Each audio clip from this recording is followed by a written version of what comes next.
हरि ओम श्री गुरु शरणम श्री गुरु चरण कमलेभ्यो नमः।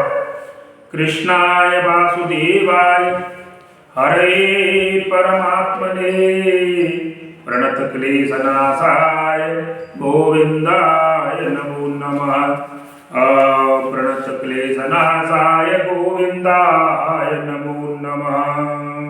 सज्जनों, आज मैं आपके सामने एक विषय रख रहा हूं कि ये मानव का जो शरीर है पंच तत्वों का बना हुआ है, लेकिन ये हम सब जानते हैं कि नश्वर है, नाशवान है, फिर भी मनुष्य घमंड करता है इस शरीर का।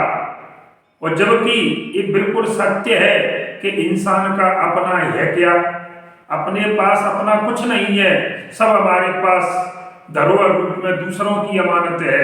इसलिए हमें घमंड नहीं करना चाहिए। तो आज का विषय यही है कि घमंड किस बात का। देखिए, मैं आपको शुरू से बताता हूं कि जब आपका जन्म हुआ तो जन्म दूसरे ने दिया, उसके बाद आपका नामकरण संस्कार हुआ तो नामकरण संस्कार भी दूसरे ने, पंडित जी ने रखा। उसके बाद आप विद्यालय में पढ़ने गए तो शिक्षा प्राप्त की, वो भी वहाँ गुरुओं के द्वारा शिक्षा दी गई तो वो भी आपको दूसरों ने दी। और जब आप शिक्षा प्राप्त कर चुके तो आपको समाज में इज्जत मिलने लगी, वो भी दूसरों के द्वारा मिलने लगी। आपका तो कुछ नहीं है, इज्जत भी दूसरों ने दी।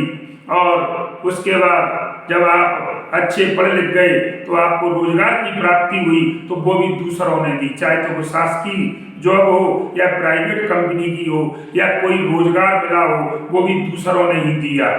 कहने का मतलब है, इस प्रकार जीवन को व्यतीत करता हुआ जब वो लास्ट में अपने, जब उसके प्राण चले जाते हैं तो महाराज शमशान में भी दूसरे लोग ले जाते हैं, वो अपने पैरों के बल शमशान में भी नहीं जा पाता है। तो फिर आपके पास अपना क्या है, सब दूसरों का ही है। और जब वहां ले जाते हैं महाराज, तो जब पैदा हुए तो पहला स्नान दूसरों ने करवाया, और जब आपकी मृत्यु हुई तो उस समय भी स्नान कर, जब मुर्दे को स्नान करा के तब ले जाते हैं तो स्नान भी दूसरों के द्वारा कराया गया भैया।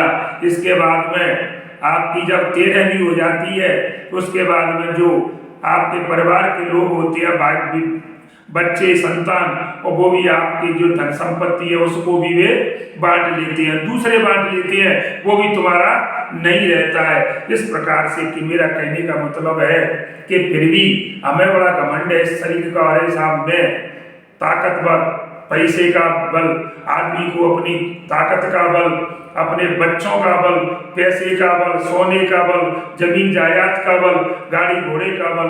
कहने का मतलब है रुतबा चाहता है आदमी, लेकिन उसको पता नहीं है कि मेरा कुछ अपना तो कुछ है ही नहीं। इसलिए इस सब से अगर बचना है तो मेरी बात है, कहने का मतलब है, कहते हैं कि जब तक है जिंदगी फुर्सत न होगी काम से, अरे भैया और कुछ समय ऐसा निकालो, प्रेम कर लो राम से। हम मानव का जो शरीर मिला है इसको बड़े प्रेम से हंस खेल करके जियो, क्योंकि इसमें किसी प्रकार का, इसके लिए कहा गया है कि राम नाम सुखदाई भजन करो भाई, ये जीवन 2 दिन का राम नाम सुखदाई। केवल राम नाम बोलने में ही सार है। कल युग केवल नाम धारा, सुमिर सुमिर नर उतरे पारा। केवल राम नाम ही एक सत्य है, इसी का सार है। जब अंत में भी लोग जाते हैं ना तो कहते हैं राम नाम सत्य है, तो राम नाम जब लास्ट में तो दूसरे बोलते हैं, उसको भी दूसरे बोलते हैं कि राम नाम सत्य है, वो भी तुम नहीं बोल पाते, इसलिए उसको पहले ही बोल लिया जाए तो आपको किस प्रकार से सुंदर मोक्ष की प्राप्ति होगी। इसलिए सभी भक्तगणों से, सभी सज्जनों से जो सुन रहे हैं, उनसे सबसे मेरा निवेदन है कि आप सभी परमात्मा का भजन करें, अपने संयम नियम का अच्छी तरह पालन करें। इसी के साथ और जय श्री राम, जय हनुमान।